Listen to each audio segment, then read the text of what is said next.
I didn't really want to do this video because I knew I'd probably get cooked if I did, and Yakuza is my favorite franchise of all time, so it kind of hurts me to do this, but I want to share my opinion nonetheless.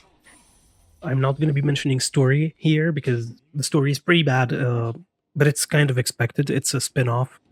This time it's especially bad because at first you're like enemies, you fight off, you kill him almost, whatever. Then you're like, yeah, we just tried to kill each other, but if you want, you can join my team. We can be best friends till death do us part. And it's exactly the same for every single character in the game. I won't be mentioning that. It's a low-hanging fruit. And not to like make you think I hate the game. I definitely don't. I think it's a solid 2.6 out of 5, which is definitely not high, but I would have wanted more from a Yakuza game.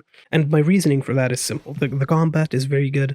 You get to jump around, you get to grapple hook everyone like your Spider-Man, fight in the air, dodge. It's a very unique style of combat that the other Yakuza games. I didn't enjoy it that much, but I don't think that it's bad. I would have appreciated more guidance style fighting, or any other Yakuza for that. I think this one is creative, it's unique. It's a really good thing that they actually tried to make this a bit different.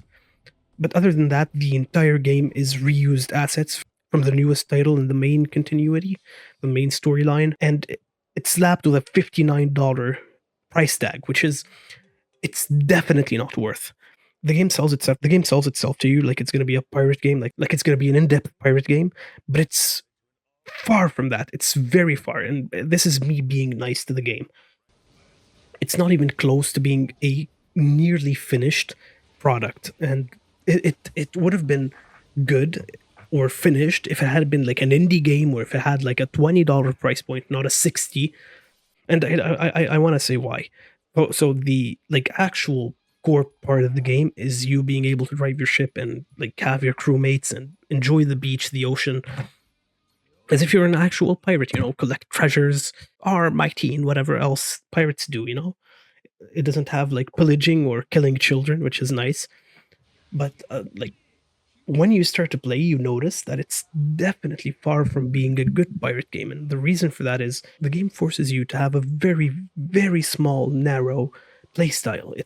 There's no like creativity, there's nothing you can actually do about the way you play. It's going to be the exact same for everyone that is playing the game. For the reason for this is for traversal, for example, traversal and exploration. You get like teleport points, set points every like 50 meters, which is not something I would complain about. It's good. I do like that they give you this. But the reason they do that is because they understand that ship traversal is horrible. It's god awful. The ship is very slow. This is like the very basics of having a fun part of the game, is having a like adjustable speed and fast paced traversal.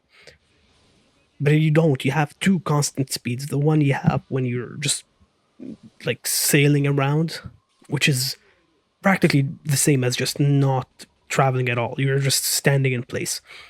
And the other one is the nitro mode, the boost mode, which you get by either boosting, which you wouldn't use in combat, or traversal. In combat, you might use a bit. It kind of makes it harder to land your shots since there is no aiming. You just have to be close to the other ship, but I'll get to that later.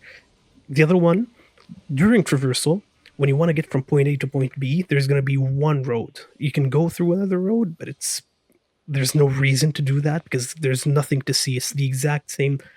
It's the exact same scenery. It's the exact same stuff. If you want to pass by an island, you could do that, but it's the exact same for every road also. You have these circles of air that you go through, and the ship just starts autopiloting towards wherever you're going. With a very also, it's even this speed that is like through boosting or whatever is also very slow.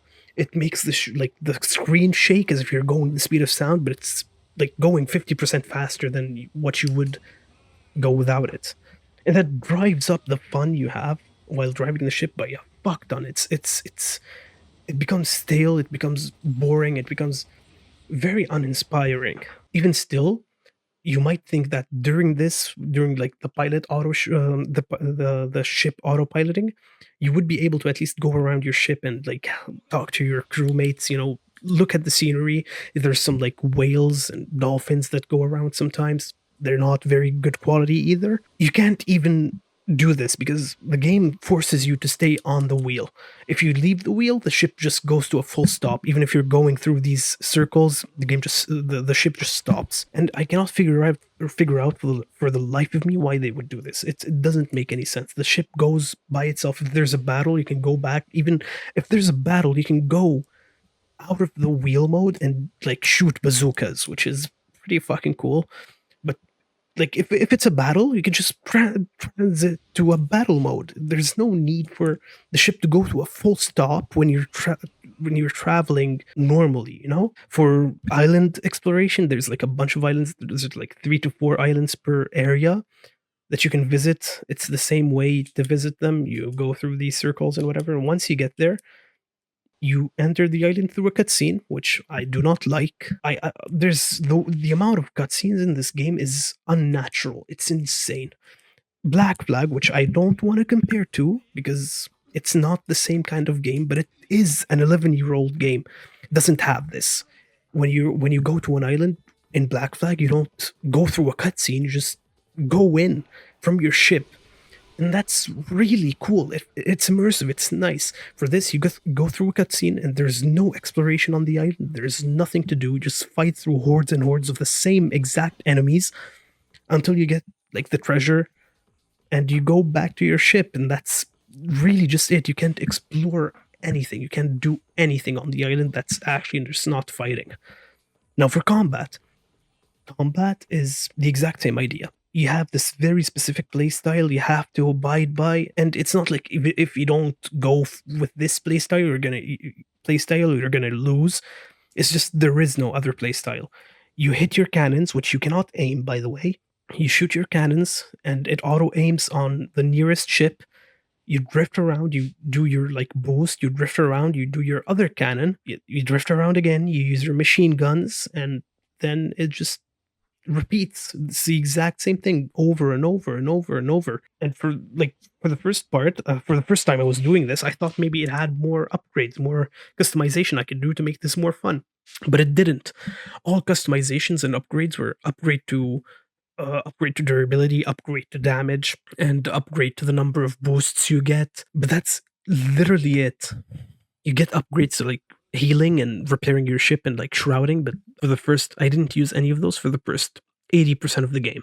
Then you get to the boarding part, which at first I thought maybe that was the fun part. That's a pretty good idea. You get a grapple hook by mid game, and I thought maybe you could use that, swing around the ship like Black Flag, and it really wasn't. It was the exact same as any other combat in the entire game. It was the exact same. There's no usable environment, there's no special interactions, there's absolutely nothing except for this one buff you get, which either like you have to pick before going into battle. You have to pick on your ship by like choosing 3 support leaders, and these buffs are usually just boosts damage or boosts defense, or if you're like very lucky, you get a boosts attack by a lot or boosts defense by a ton. And that's really it. Boarding also happens through a cutscene, which I cannot figure out why. Black Flag, an 11-year-old game, did this very correctly. They made you able to just swing around to the other ship. You're not supposed to be playing on a PS1 style gameplay. You get a cutscene every 5 minutes for every single thing you want to do. I really enjoyed that it was a modernized style of pirate games. You can use like photon cannons and like coconut machine guns and piss cannons and whatever, which is really nice. It's really creative as always. They do find ways to make these fun. But for Yakuza 7, it revolutionized the enemies. The enemies were incredibly fun. They had very cool ideas behind them. They had like stories we can read up on and whatever. And for this, cannons were a similar thing, but not even close. And for $59, I really don't see why this game would be this expensive. It's an asset free use. It's not creative. It has nothing new, which really disappoints me. As a Yakuza fan, it really, really disappoints me. I really wish they would have done more for this. That's everything I have to say. Good night.